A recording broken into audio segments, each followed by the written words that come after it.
राधे राधे भक्तों, जय श्री कृष्ण। आप सभी का मेरे YouTube चैनल पे फिर से स्वागत है। आज मैं आपको सुनाने जा रही हूँ तुलसी विवाह की एक अद्भुत कथा। अगर आप इस चैनल पे नए हैं तो इसे सब्सक्राइब करें और अपने दोस्तों के साथ शेयर करें। चलिए फिर शुरू करते हैं आज की कथा को।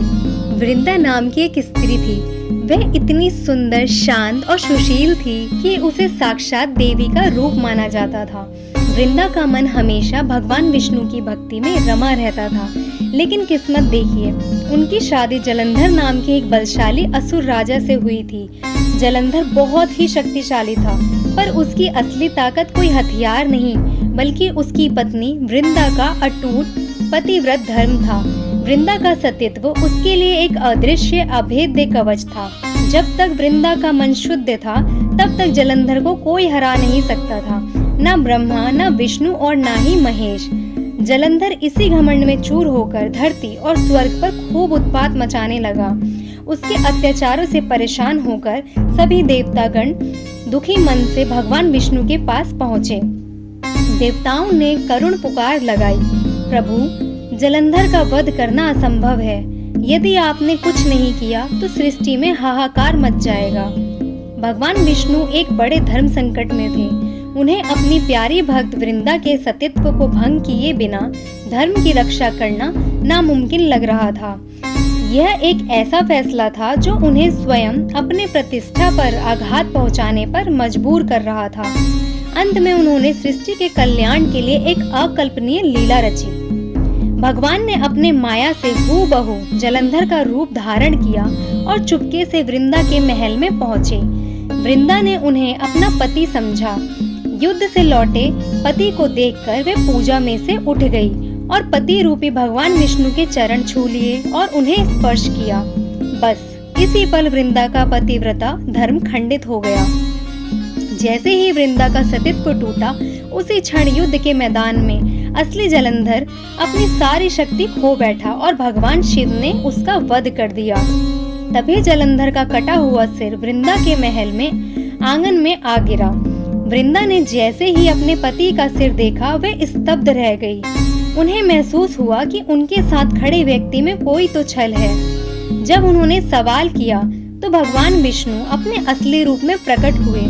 वृंदा के सारे सपने, सारा विश्वास टूट गया। उन्हें लगा कि भगवान ने उन्हें धोखा दिया है।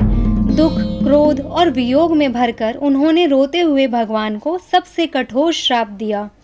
हे हृदयहीन देव, जिस तरह आपने मेरे साथ छल किया है, उसी तरह आपको भी अपनी पत्नी का वियोग सहना पड़ेगा। आपने छल किया है, इसलिए आप पत्थर बन जाइए। अपने भक्त का श्राप भगवान ने तुरंत स्वीकार किया और वह एक काले पत्थर में बदल गए, जिसे आज हम शालिग्राम कहते हैं। माना जाता है कि इसी श्राप के कारण भगवान विष्णु ने राम का अवतार लिया और सीता वियोग सहा। सृष्टि के पालनकर्ता के पत्थर बन जाने से ब्रह्मांड में भारी संकट आ गया। देवी लक्ष्मी समेत सभी देवताओं ने वृंदा से प्रार्थना की कि वह अपना श्राप वापस ले ले। वृंदा ने भगवान को श्राप से मुक्त किया, लेकिन अपने पति के बिना वह जी नहीं पाई और उन्होंने अपने पति जलंधर के साथ आत्मदाह कर लिया। जहां वृंदा का शरीर भस्म हुआ, वहां एक अत्यंत सुगंधित और पवित्र पौधा उगाया। तब भगवान विष्णु ने उस पौधे को प्रेम से छुआ और अपनी भक्त को अमरता का सबसे बड़ा वरदान दिया। हे वृंदा, तुम मेरी परम प्रिय रहोगी। आज से तुम इस पौधे के रूप में तुलसी कहलाओगी। मैं तुम्हारे त्याग और प्रेम का सम्मान करता हूँ। तुम हमेशा मेरे साथ रहोगी। मेरा यह शालिग्राम रूप तुम्हारा पति होगा। जो भी मनुष्य कार्तिक एकादशी के दिन विधि विधान से तुम्हारा विवाह मेरे साथ कराएगा, उसे जीवन का सबसे बड़ा पुण्य मिलेगा और उसके घर में कभी सुख शांति की कमी नहीं होगी। तभी से तुलसी को भगवान विष्णु की पटरानी का दर्जा मिला। यही कारण है कि भगवान विष्णु की पूजा बिना तुलसी दल के अधूरी मानी जाती है।